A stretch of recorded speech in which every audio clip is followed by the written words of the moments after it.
Vamos con ayuda del Señor, seguir con el estudio. Martes pasado habíamos quedado en el versículo 14, pero para tener una mejor idea de lo que se va a tratar, quisiera leer por lo menos desde el versículo 12 en adelante. Entonces, con la ayuda del Señor, vamos a leer primera epístola de Pedro, capítulo 4, leyendo desde el versículo 12 en adelante. Dice de la siguiente manera: Amados, no os sorprendáis del fuego de prueba que os ha sobrevenido, como si alguna cosa extraña os aconteciese, sino gozaos por cuanto sois participantes de los padecimientos de Cristo, para que también en la revelación de su gloria os regocijéis con gran alegría. Si sois vituperados por el nombre de Cristo, sois bienaventurados, porque el glorioso Espíritu de Dios reposa sobre vosotros. Ciertamente, de parte de ellos, Él es blasfemado, pero por vosotros es glorificado. Así que ninguno de vosotros padezca como homicida o ladrón o malhechor o por entrometerse en lo ajeno. Pero si alguno padece como cristiano, no se avergüence, sino glorifica a Dios por ello, porque es tiempo de que el juicio comience por la casa de Dios. Y si primero comienza por nosotros, ¿cuál será el fin de aquellos que no obedecen al evangelio de Dios? Y si el justo con dificultad se salva, ¿en dónde aparecerá el impío y el pecador? De modo que los que padecen según la voluntad de Dios encomienden sus almas al fiel Creador y hagan el bien. Hasta aquí, que el Señor bendiga su palabra, la prospere en nuestros corazones, junto con lo que se va a exponer de aquí en adelante. Aquí continúa el apóstol Pedro escribiéndole a estos hermanos. Tengamos siempre en cuenta, hermanos, que le está escribiendo a aquellos que están dispersos, que están pasando por pruebas muy difíciles. Y aquí él trata de darle el ánimo, inspirado por el Espíritu Santo. ¿Y qué palabras, hermano? Aquí quisiera notar de primero es que cuando el creyente está inspirado y realmente tiene una conexión estable con el Señor Jesucristo, con el Padre, es capaz de aumentar la fe, es capaz de animar a los hermanos, es capaz porque el Espíritu Santo pone las palabras que ellos deben oír y que son necesarias para ellos, pero que es necesario que uno esté limpio para poder ser utilizado de tal manera como el Señor utilizó en esta ocasión a Pedro.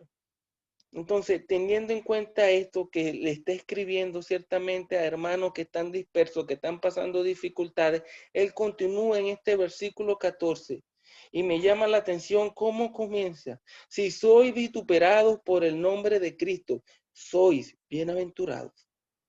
¿Qué contraste? Si buscamos la palabra vituperar, es muy diferente y un contraste y una distancia muy grande a la palabra bienaventurado. Y aquí quiero destacar, hermano, que la palabra bienaventurado no solamente tiene que ver con el rechazo, sino que normalmente y generalmente se hace un rechazo en público. O sea, como para pasar un poco más de pena o vergüenza. Cuando el mundo señala al creyente, lo señala en público para ver cuál es la reacción de ese creyente. Bueno, es posible, o es en verdad en ese tiempo estaban pasando por esa circunstancia y por esa situación. Pero aquí dice, si es por el nombre de Cristo, soy bienaventurado. ¿Qué significa la palabra bienaventurado? Es feliz, feliz y más feliz.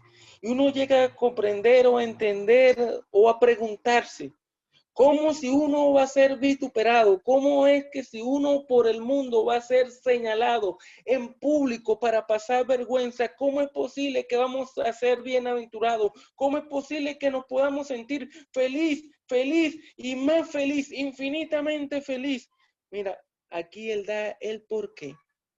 Porque es glorioso, majestuoso, grande, omnipotente.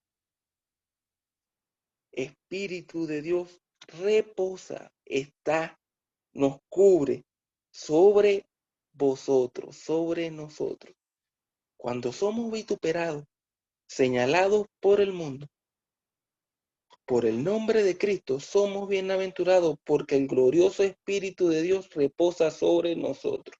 Es lo que le está diciéndole Pablo a estos creyentes que quizás pueden estar cabizbajos. ¿Hasta cuándo no van a vituperar? Bueno, siéntense gozosos, alégrense, soy bienaventurado. Y esa misma lección, hermano, nos aplica a nosotros. ¿Cuántas angustias, cuántas oraciones han pasado hoy? ¿Cuántos hermanos, cuántos nombres han subido a la presencia del Señor? Verdaderamente, como dijo el hermano Richard, estamos viendo tiempos difíciles, quizás de desempleo, quizás de angustia en el trabajo, quizás de amenaza. Pero como cantamos al principio, en tristeza y en tempestad, una luz que es la luz que vimos, que es la luz que habla Juan en Juan 1. Pero para continuar, dice, ciertamente de parte de ellos él es blasfemado, pero por vosotros es glorificado. De tal manera, hermanos, que cuando nos sintamos vituperados por el mundo, por el nombre de Cristo, debemos sentirnos bienaventurados. Como dice el versículo 13, para retroceder nada más un solo versículo, estamos siendo participantes de los padecimientos de Cristo. Y por vosotros él debe ser glorificado. Estamos testificándole al mundo que ellos están mal y que ellos van a ser juzgados por el mundo. Pero inmediatamente está el versículo 15. Así que ninguno de vosotros, de ninguna manera, es imposible que ninguno de vosotros deba padecer como homicida, o ladrón, o malhechor, o por entrometerse en lo ajeno. Y aquí, hermanos, quisiera ver como una advertencia. ¿Cuántas veces hemos caído? Quizás en la última parte, por entrometerse en lo ajeno, para no profundizar más, porque quizás los otros son más profundos. Pero ¿cuántas veces? Por aflorar el viejo hombre, por querer entrometernos y querer que salga de nuestro corazón lo que no debe salir, por tener un momento de debilidad, de carnalidad, como dice el libro de Eclesiastés, una sola locura es suficiente. Bueno, pero aquí dice, ninguno de nosotros debe padecer. Y comienza el versículo 16, pero si alguno padece como cristiano, y aquí quiero destacar porque dice como cristiano. Hermano, muchas veces nosotros padecemos por nuestra propia debilidad, por nuestra propia carnalidad, por nuestro propio ego y vamos a llevar las consecuencias de nuestros actos, de nuestros hechos. Y ahí debemos ser conscientes que no estamos padeciendo, no por Cristo, sino por nuestra propia debilidad y carnalidad. Pero aquí es cuando padecemos como cristianos, no nos avergoncemos. Y ahí está Romanos, porque no me avergüenzo del evangelio, porque es poder de Dios para salvación, sino glorifique a Dios por ello, dar gloria a Dios. Estaba buscando lo que significa estas palabras para poder entender un poco más este versículo. Y se trata de como dar alabanza. Es como tener un ejemplo de como uno sentirse gozoso, alegre, emocionado por trabajar en una empresa grande y decir, mira, yo pertenezco a esa empresa, quizás la empresa más grande que le pueda pasar por su mente aquí en Chile, y sentirse gozoso por pertenecer a esa empresa. Mire, aquí, dar gloria a Dios por eso. sentirnos gozosos, que nuestro corazón se hinche de alegría, porque estamos padeciendo como cristianos y no debemos avergonzarnos. Pero continúa y dice, porque es tiempo de que el juicio comience por la casa de Dios. Y quiero juntar estos dos versículos, hermanos, porque creo que aquí el apóstol Pedro tiene una idea y es necesario juntarlo, el versículo 17 y el versículo 18. Él está hablando aquí del tiempo. En verdad, el tiempo que estaban viviendo esos cristianos es que el mundo lo estaba jugando a ellos. Ya hemos hablado de la palabra padecer, ya hemos hablado de la palabra sufrimiento, ya también hemos hablado de la palabra vituperado. Todas esas palabras significan que ningún ser humano quiere pasar por lo que significa esas palabras. Pero aquí dice, porque es tiempo. Y quizás ese tiempo, hermano, el Señor en su misericordia no lo permita. Pero si debemos pasar un breve tiempo más en este mundo, el mundo nos va a seguir señalando. El mundo nos va a seguir juzgando. Pero aquí hay una hermosa lección que habla el apóstol Pedro. Él como cambia completamente y le dice a los creyentes, ciertamente somos juzgados por el mundo, pero muy pronto el mundo va a ser juzgado por él. Y esto, hermanos, nos debe llenar a nosotros de ánimo de seguir. ¿Qué es mejor? Ser señalado por el mundo. Es mejor ser juzgado por el mundo, pero que el mundo un día va a ser juzgado por él. Y aquel que nos esté señalando a nosotros, que nos esté juzgando, un día es Dios el que lo va a juzgar. Para nosotros es mejor, mucho mejor, que nos juzgue el mundo, pero que no nos juzgue Dios. Y el versículo 19 dice, de modo que los que padecen según la voluntad de Dios, encomendar, poner bajo protección sus almas, y aquí quiero destacar al fiel. Fiel, Él ha sido fiel, no nos ha abandonado. Como cantamos al principio, Él nunca se olvida de nosotros, se ha olvidado ni la eternidad pasada, ni la presente, ni la futura, jamás se ha olvidado de nosotros. Y hagan el bien. Y aquí está Santiago 4:17. El que sabe hacer lo bueno y no lo hace, le es pecado. Dios ha puesto en nosotros un espíritu de sabiduría, de manera que cada uno de nosotros podamos discernir. Y no solamente discernir el bien y el mal, sino poder y tener el poder de hacer el bien. Entonces, con estos breves comentarios, el estudio queda abierto. El Señor nos ayude para comentarios y preguntas para la edificación del pueblo del Señor.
Bueno, hermanos, ya nuestro hermano Keniel ha continuado con el estudio, lo que hemos venido mirando en esta porción acerca del padecimiento.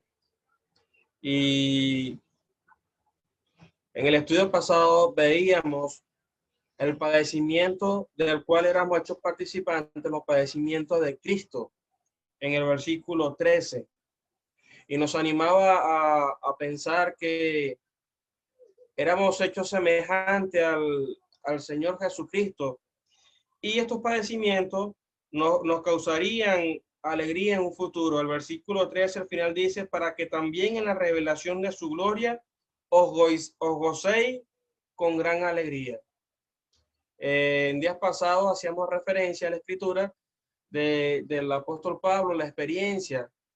Luego de haber sido afrentado por el nombre de Cristo, él expresa que era necesario que a través de muchas tribulaciones entrara en el reino de Dios.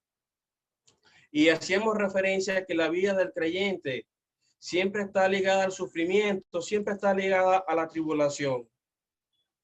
De manera que el apóstol nos anima y nos enseña que no debe causarnos sorpresa cuando llegan las pruebas y llegan las dificultades al creyente. Pero otra cosa que expresa el apóstol Pedro en esta ocasión acerca del padecimiento es que cuando nosotros los creyentes padecemos, tenemos que hacerlo como cristianos.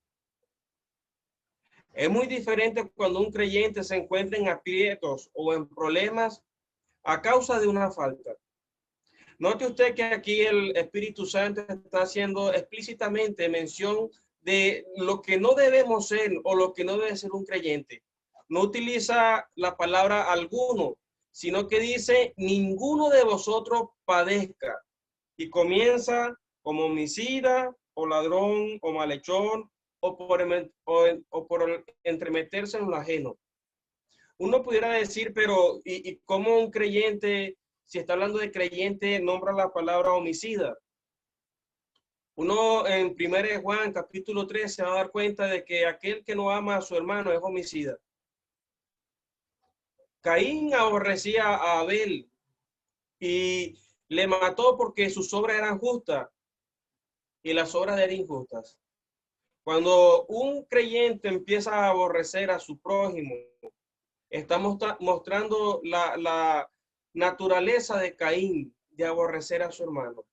Ya nuestro hermano Kenier ha hecho mención de algunas cosas que aparecen acá y es necesario que nosotros como creyentes estemos atentos, aunque tienen un nombre quizás que nosotros no creamos que un creyente sea capaz de hacerlo. Sutilmente el enemigo puede trabajar o tender una trampa para que el creyente caiga en estas faltas. Un creyente puede caer en la falta de robo, pensando en cosas que no tienen tanto valor o quizás insignificantes, pero que no les pertenecen. Un creyente puede caer en la falta de malhechor, un creyente puede entremeterse en lo ajeno, como decía Kenier. Pero estas cosas suceden cuando hay descuido en el creyente, cuando no está ligada la vida, como lo hemos venido estudiando, cuando no está ligada la vida a Cristo, como leíamos en el versículo 1, puesto que Cristo ha padecido en nosotros en la carne, no como pecador, no, están padecer como creyente. Pero por último, el apóstol Pedro también hace mención al padecimiento relacionado con la voluntad de Dios. Dice el último versículo, de modo que los que padecen según la voluntad de Dios encomienden sus almas al fiel Creador y hagan el bien. La mejor solución que el creyente puede hacer en la prueba, en el sufrimiento, es entregarse en las manos de Dios. Los que padecen según la voluntad de Dios. Uno recuerda la experiencia de Pedro. Cuando el Señor le dice, Satanás os ha pedido para zarandearos como a trigo. Mas yo he rogado por ti que tu fe no falte. Era la voluntad de Dios que Pedro pasara por aquella prueba. Pero allí estaba la misericordia de Dios presente. Yo he rogado por ti para que tu fe no falte. Muchas veces será la voluntad de Dios que algún hijo suyo pase por alguna prueba. Ninguno quisiera pasar por prueba. Ninguno quisiera sufrir. Pero algunas veces Dios permitirá alguna experiencia en la vida para sacar brillo en el oro, así como hizo con Job. Un amargo sufrimiento, una amarga experiencia, pero sacó lo mejor de Job. y dio gloria a Dios al final de su vida. De modo que él dice, encomienden sus almas al fiel Creador y hagan el bien. Fíjese usted, apreciado hermano, que en medio de la experiencia del sufrimiento, el apóstol está animando a hacer el bien. No quedarse estático sin hacer nada, desanimarse y hablando con cuidado y con temor, desanimarse y echarse a morir como lo hizo Elías. Basta ya, quítame la vida. Él dice, encomienden sus almas al fiel Creador y hagan el bien. Continuar haciendo el bien.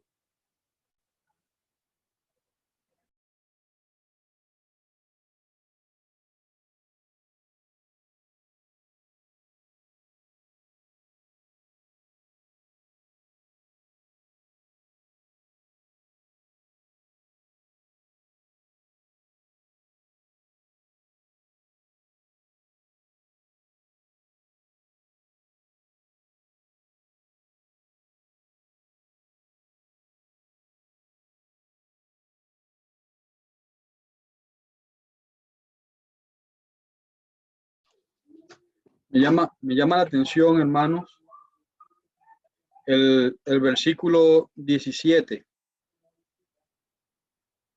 Hemos escuchado bastante en cuanto a los padecimientos y es el matiz de la carta completa del apóstol Pedro. A lo largo de toda ella hemos estado viendo cómo el cristiano padece y cómo el Señor en su gran misericordia y gracia provee los medios y los recursos para que el cristiano, el creyente, se mantenga en medio de esa circunstancia. No hay que sorprenderse, como dice el versículo 12, si como cristiano se padece. De ejemplo, él ha puesto los padecimientos de Cristo. Y el capítulo 2 de esta preciosa carta dice que Él nos ha dejado ejemplo para que sigáis sus pisadas. Si a Él despreciaron, a nosotros, hermanos, no nos van a aplaudir y a recibir. Si llevamos claro el mensaje del Evangelio a voz audible y con nuestro testimonio, vamos a tener rechazo de este mundo pecador. Este mundo diseñado por el enemigo para llevar muchas armas a la perdición, siempre va a estar en contra de los principios divinos. Pero me llama la atención el versículo 17, porque revela el carácter de Dios y revela también el carácter del pecado. El versículo 17 dice, es tiempo de que el juicio comience por la casa de Dios. Y si primero comienza por nosotros, ¿cuál será el fin de aquellos que no obedecen al Evangelio? Lo primero que quisiera destacar de este versículo es que hay un tiempo para el juicio, hay un grupo a los que Dios hace juicio. Pero sobre todo eso está el juicio de Dios. Hermanos y amigos que nos escuchan, no podemos dejar de pensar en el juicio de Dios cuando tocamos el pecado. Dios es amor, pero Dios también es fuego consumidor. Y es necesario que su justicia sea vindicada en lugar de la tragedia que ha causado el pecado. El pecado se ha levantado en contra de Dios, ha menospreciado su santidad y atenta contra su justicia. Es por eso que la Biblia dice que está determinado un día en el cual juzgará a los hombres y a las mujeres conforme a mi evangelio, dice el apóstol. Entonces, el juicio de Dios se revela desde el cielo contra toda impiedad e injusticia de los hombres que detienen con injusticia la verdad. Es lo que dice el apóstol Pablo en su epístola a los romanos. Hay un juicio por delante. Y aquí dice que el juicio comienza por la casa de Dios. El apóstol Pedro, está dejando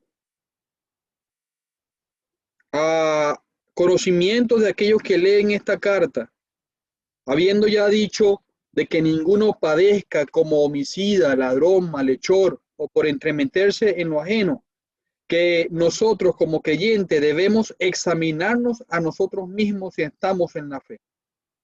Es esa misma evaluación, ese mismo juicio personal que el apóstol Pablo recomienda antes la presentación a la cena del Señor. Entonces, es tiempo de que el juicio comience por la casa de Dios. Debemos evaluar nuestra conducta, debemos evaluar nuestro testimonio, debemos evaluar nuestro carácter. Y por eso se refiere a la casa de Dios. Pero pensando en nuestros amigos y lo que dice el versículo, ¿cuál será el fin de aquellos que no obedecen al evangelio de Dios? Si Dios condena el pecado en todos, creyentes y no creyentes. Dios juzga el pecado en todos. Pero Dios ha dado la facultad a aquellos que han creído en Él, el discernimiento por su palabra de lo que es conforme a su voluntad. Y toca a cada uno de nosotros, hermanos, juzgarnos delante de la presencia de Dios y a la luz del gran libro, la Biblia.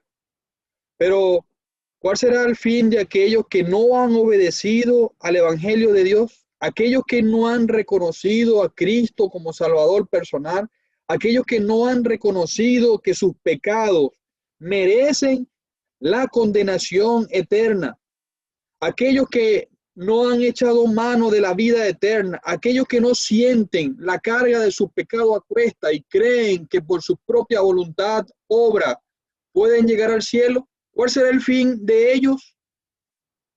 La Biblia dice que en el cielo no entrará ninguna cosa que haga abominación o mentira. El pecado que lleva el alma, Dios lo condena.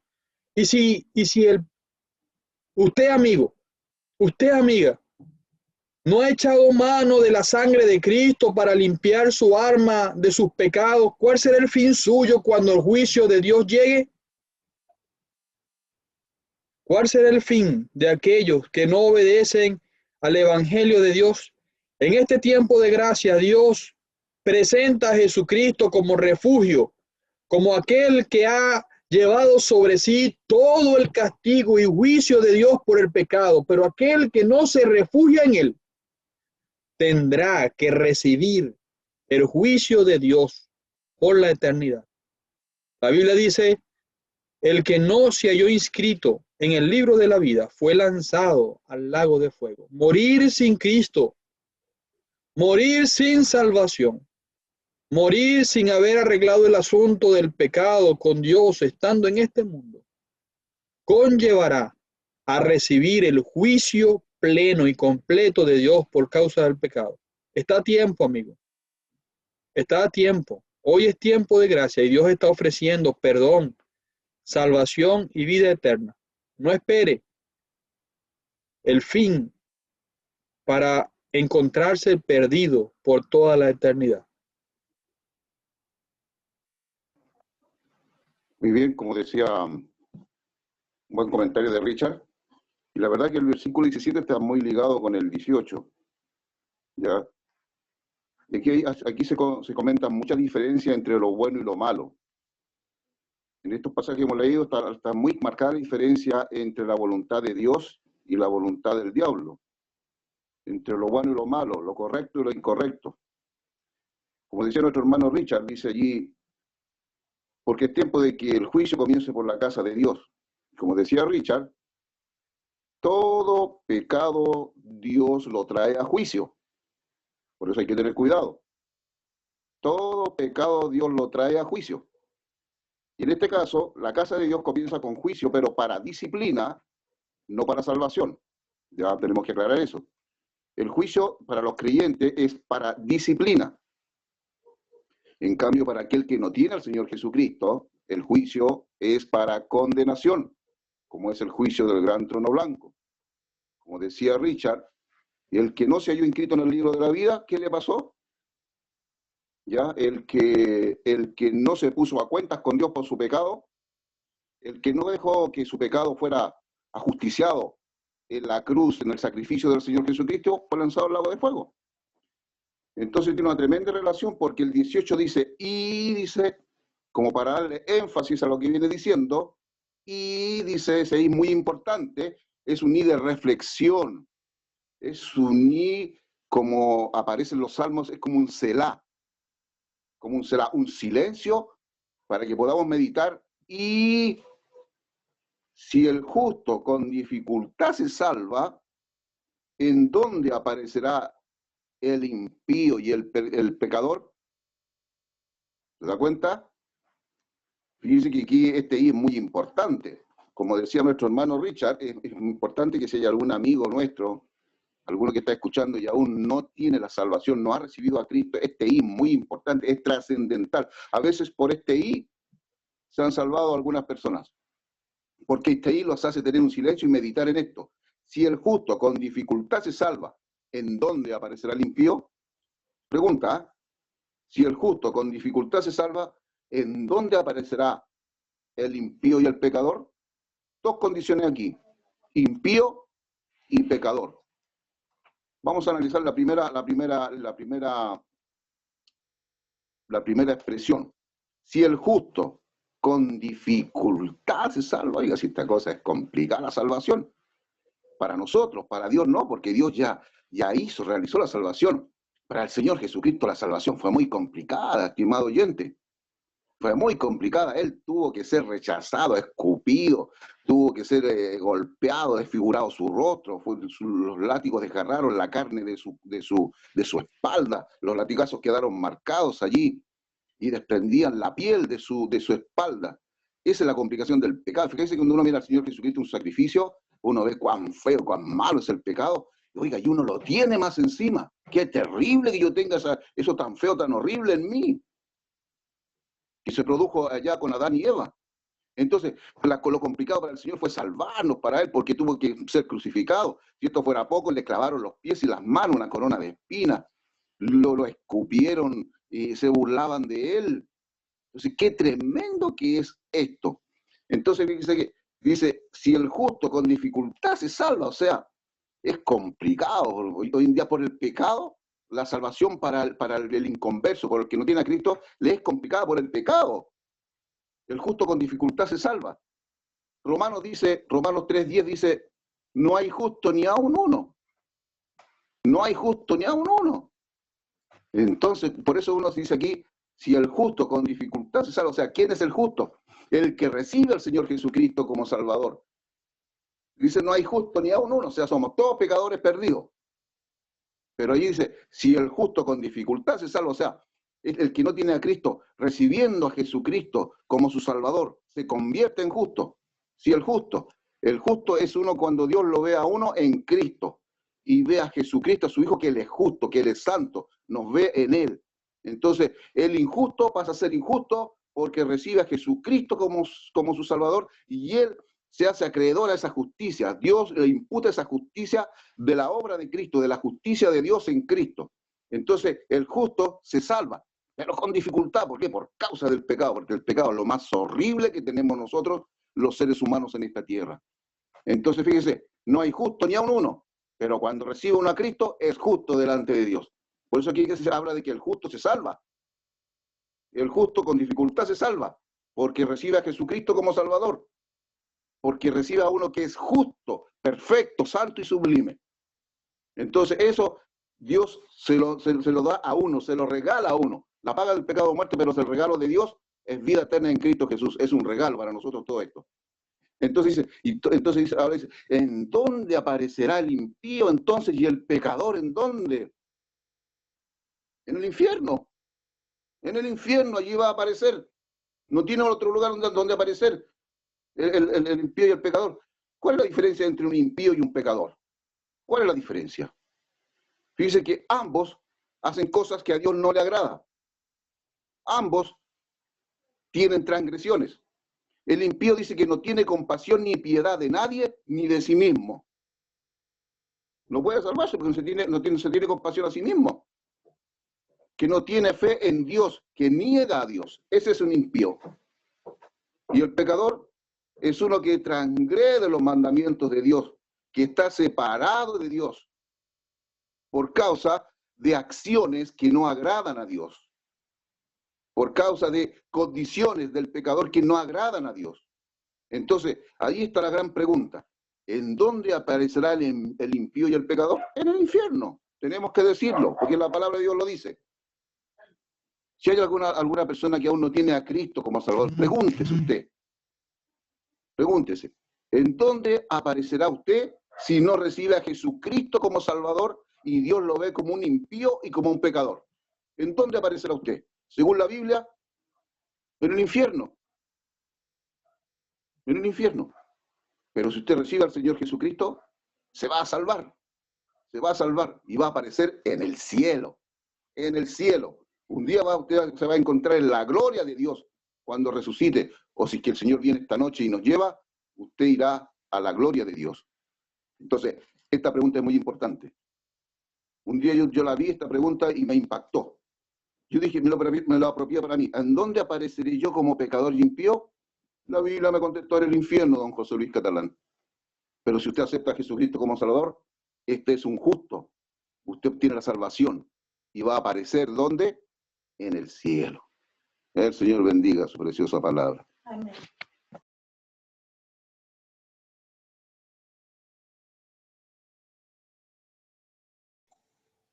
Quiero decir que la diferencia entre el justo y el pecador es que en el tiempo presente el justo la puede pasar mal. Y la puede pasar mal porque, ya se ha dicho antes, si sois vituperados por el nombre de Cristo, se ha dicho varios versículos, pero tiene el consuelo maravilloso de que se salva. O sea, el justo está en el camino maravilloso de ser salvo. Podrá pasarla mal en este tiempo presente y a veces los creyentes la han pasado muy mal, pero nunca han perdido la salvación y tienen la certeza y la seguridad de ir al cielo. En cambio, el impío y el pecador que piensa que lo está haciendo pero correcto y perfecto y que en realidad se ensaña con los creyentes, ese impío, ¿dónde aparecerá? ¿Cuál es la esperanza de él? ¿Cuál es el futuro? ¿Qué va a ser su eternidad? Usted no saca nada con decir. Usted no saca nada con decir después esta día no hay otra, porque es una soberana mentira. El Señor está en el cielo, está sentado a la diestra de Dios. Así que, y Él puede salvar eternamente a los que por Él se acercan a Dios. Y porque de tal manera amó Dios al mundo que ha dado a su Hijo unigénito para que todo aquel que en Él cree no perezca, sino que tenga vida eterna. Entonces no se engañe más. ¿En dónde aparecerá el impío y el pecador? ¿Qué derecho tiene de ir al cielo? Un amigo mío no tiene ni una opción. Si nosotros sufrimos por usted, a lo mejor usted ni se preocupa, pero nosotros estamos sufriendo por usted porque lo vemos en el camino que lo desliza de una eternidad horrorosa. Porque no se da cuenta que aunque usted vea que el justo va por el camino angosto, aunque usted vea que los creyentes, por así decirlo, no tienen ni una esperanza mundana en este mundo, no se engañe. El creyente tiene la más maravillosa esperanza, la gloria en el cielo por toda la eternidad con el Señor. El Señor viene por ellos. El Señor puede venir en cualquier momento y viene a buscar a los suyos. ¿Y viene a buscar a quién? Al justo. Dice, de modo que los que padecen según la voluntad de Dios encomienden sus almas al fiel Creador, porque hasta le podría tocar morir. Pero están las almas confiadas al fiel Creador. El Señor dijo cuando Él estaba por partir de este mundo, dijo, en tus manos encomiendo mi espíritu. Oiga, esas son las mejores manos que pueden existir. La mejor manera de morir la mostró Él. Dijo, en tus manos encomiendo mi espíritu. Y habiendo dicho eso, expiró.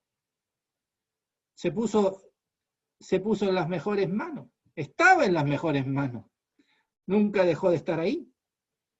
Y entonces dice, el que padece conforme a la voluntad de Dios encomiende sus almas al fiel Creador, porque Él es el Creador, Él sabe exactamente lo que nosotros vamos a sufrir al morir.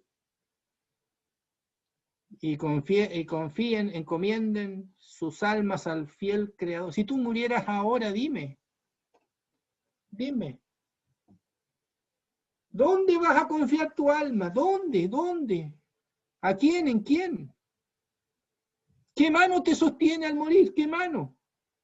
¿Qué mano te lleva al cielo? ¿Qué mano te lleva a la gloria? ¿Qué mano te saca de esta dificultad para llevarte a la gloria? ¿Qué mano? En tus manos encomiendo mi espíritu, dijo el Señor a su padre. Y le dijo al ladrón, momento antes le dijo, hoy estarás conmigo en el paraíso. Tenía la total seguridad. Hoy hay tantas personas que dicen que creen, pero la seguridad brilla por su ausencia. No tienen la seguridad, porque no están en esas manos. No han puesto su confianza en Jesús. Oye, poner la confianza en Jesús es fácil porque es cosa de leer lo que hizo y confiar en eso. No necesita usted ir a la universidad para confiar en Jesucristo, necesita ver a Jesucristo, lo que dice la Biblia. Él dijo, al que a mí viene no le echo fuera. Tome ese versículo y vaya al Señor. En la confianza de lo que Él dijo. Al que a mí viene no lo echo fuera. Así que si tú vas a Cristo por la fe en ese texto, le tomas la palabra en ese texto, no te va a echar afuera, pero por total seguridad. Y tú tienes que tomar recoger esa verdad y hacer tu verdad.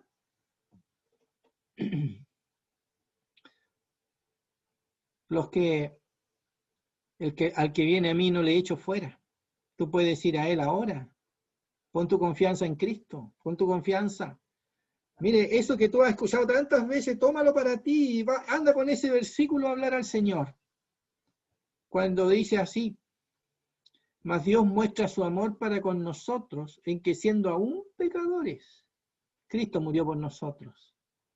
¿Sabes cuál es el argumento por el cual tú te puedes acercar a Dios y no vas a ser nunca jamás rechazado?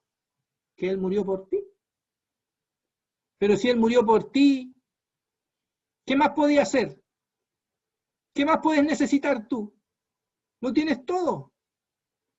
Dios muestra su amor para con nosotros en que siendo aún pecadores, o sea, el hombre más malo de la tierra puede venir y acercarse a Dios por medio de ese argumento tremendo, que el Señor murió por nosotros. No lo demores, no lo dejes para mañana. Tómalo, llévalo delante de Él y dice, Señor, yo soy un pecador, no tengo nada que ofrecer, pero yo creo que Él murió por mí. Y ahí está. El Señor bendiga su palabra.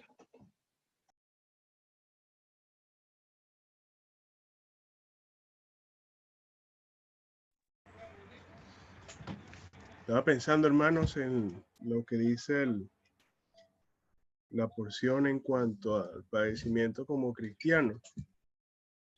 Y me disculpan que hoy me conecté bien tarde porque llegué tarde del trabajo. Pero nos dice la porción aquí en mi Biblia, padeciendo como cristianos. Y esto me hizo recordar La primera mención ahí en Hechos capítulo 11, versículo 26, cuando los creyentes en Antioquía le llamaron cristianos. ¿Y por qué? Porque eran seguidores de Cristo. Hacían las obras de Cristo. Pedro, aunque él quiso ocultarse allí cuando el Señor estaba siendo juzgado, uno se le acercó y le dijo, aún tu forma de hablar te delata. Pienso en Pedro en estos momentos difíciles para él. Él estaba padeciendo, pero por querer ocultarse como cristiano. Pero no podía, que ese es otro detalle. No se pone una luz debajo de la cama, sino se pone en lo alto para que ilumine.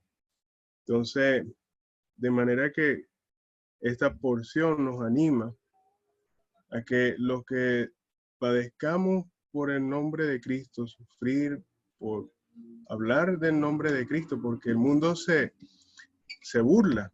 Hoy hay tantas filosofías, tantas creencias huecas, y la gente cree que Cristo es un mito, que es una leyenda, que no es real, pero se olvida que Él es el creador, el que nos dio la vida. Y como dice aquí el versículo 17 y 18, que me hizo pensar en lo que es el justo juicio de Dios. También Romanos nos habla de este tema, el justo juicio de Dios. Y aquí el apóstol Pedro nos dice que es necesario que comience primero por su casa. Y eso me hace pensar en el tribunal de Cristo. Va a ser el primer juicio que se va a hacer a la humanidad, pero en este caso va a ser a los creyentes, cuando el Señor levante a su iglesia. Allí vamos a estar en el tribunal de Cristo y vamos a recibir cada uno conforme a nuestras obras también.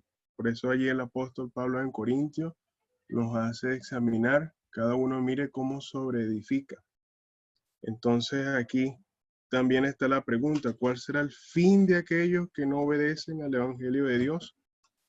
Y esto me hizo recordar lo que dice Isaías capítulo 1, que desde la planta del pie hasta la cabeza no hay en el hombre cosa sana, sino herida, hinchazón y podrida llaga. No están vendadas ni curadas con aceite. De manera que esa es la condición triste del hombre, y lo mejor de nuestras obras son como trapos de inmundicia delante de Dios, de manera que nosotros no podemos justificarnos delante de Dios por nuestros propios medios, sino nada más por la obra de Cristo a nuestros favores. Pero lo que también dice el apóstol Pedro al final, versículo 19, de modo que los que padecen según la voluntad de Dios encomienden sus almas al fiel creador y hagan el bien. Otra versión dice, de modo que si sufren de la manera que agrada a Dios, sigan haciendo lo correcto y confíenle su vida a Dios, quien los creó, pues Él nunca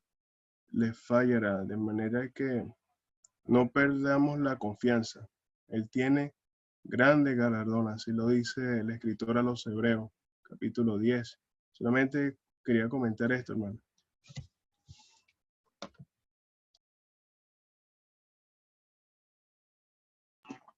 Bueno, hermano, no sé si ya llegó la hora, pero para seguir el pensamiento del hermano Erwin y el hermano Michael con respecto al versículo 19, es impresionante cómo termina, porque nos manda a encomendar la vida, pero dice, y a seguir haciendo el bien, o hagan el bien. O sea, Dios no nos manda a cruzarnos de brazos aún en medio de las circunstancias en contra o en medio de las aflicciones. No, Él va a hacer lo que vaya a hacer con su infinito poder en el momento adecuado. Pero lo que a nosotros nos corresponde es seguir haciendo el bien, seguir haciendo lo correcto. No es que en medio de una angustia quedarnos y hasta aquí llegué de brazos cruzados, ya no puedo más. No, el versículo continúa y agrega eso, y hagan el bien. De manera que entonces el Señor nos puede ayudar, que cualquiera que sea nuestra circunstancia, como dice Eclesiastés, todo lo que te viniera a la mano para hacer, hazlo según tu fuerza. Que el Señor nos ayude, que cualquiera la circunstancia que estemos viviendo, estemos haciendo siempre el bien, conforme a su voluntad y conforme a lo que indica su palabra.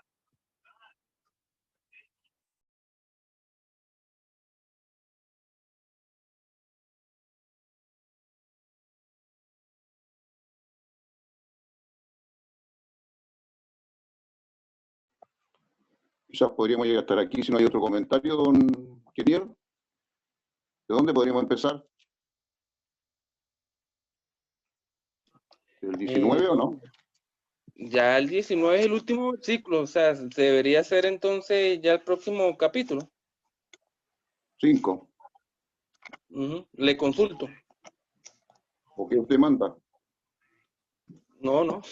Lo que usted diga, bueno, capítulo 5 entonces para la Perfecto. semana que viene. Los ancianos indicarán quién introducirá el capítulo 5.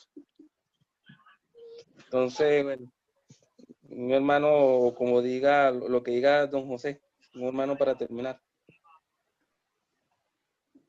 Correcto. Oiga, antes que se vayan, por favor, me dan un minuto para decirle el nombre de mi nieto. Oh.